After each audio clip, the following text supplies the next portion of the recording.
આજે આરોહણ અવરોહણ સ્પર્ધા યોજવામાં આવી હતી। જો કે અહીંયા એક યુવતીએ જે સ્પર્ધામાં ભાગ લેનાર યુવતી છે એમણે જે આશંકા વ્યક્ત કરી છે તેમનું કહેવું છે કે કેટલાક સ્પર્ધકો ડ્રગ્સનું નશાનું સેવન કરી રહ્યા છે। સ્પર્ધામાં જીતવા આવું કરતા હોવાની તેમણે ધારાસભ્યને રજૂઆત કરી હતી। ધારાસભ્ય સહિતના લોકોએ યોગ્ય તપાસની ખાતરી આપી છે। ભૂતકાળમાં પણ આવું કૃત્ય થતું હોવાની ફરિયાદો ઉઠતી રહી છે। ગિરનારની આરોહણ અવરોહણ સ્પર્ધામાં શંકા વ્યક્ત કરવામાં આવતા ચકચાર મચી હતી। આક્ષેપ કરનાર યુવતીનો અગાઉ અવ્વલ નંબર આવતો હતો। જો કે એમણે દાવો કર્યો છે કે કેટલાક સ્પર્ધકો અહીંયા નશાનું સેવન કરીને આવ્યા હતા, ત્યારબાદ તેમણે દોડમાં ભાગ લીધો હતો। मैं हरियाणा से हूँ। मैं 2018 से ये गिरनार कंपटीशन खेलने आ रही हूँ कंटिन्यू।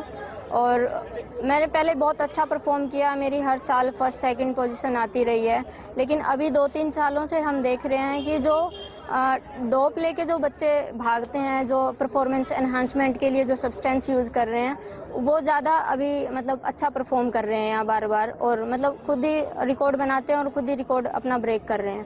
आजकल तो नाडा भी इतनी अवेयर हो गई है कि स्टेट में जा के भी बच्चे का डोप टेस्ट करती है, वो डोप का सैंपल भर लेती है। लेकिन यहाँ ऐसा कुछ भी नहीं है, तो बच्चों को इस बात का डर नहीं है। वो अपनी हेल्थ के साथ भी खेल रहे हैं और उनको सिर्फ लगता है कि यहाँ अच्छे पैसे मिलते हैं, तो वो आते हैं, डोप यूज़ करते हैं, ये सब सारी चीज़ें यूज़ करते हैं और फिर वो अच्छा यहाँ परफॉर्म करके चले जाते हैं।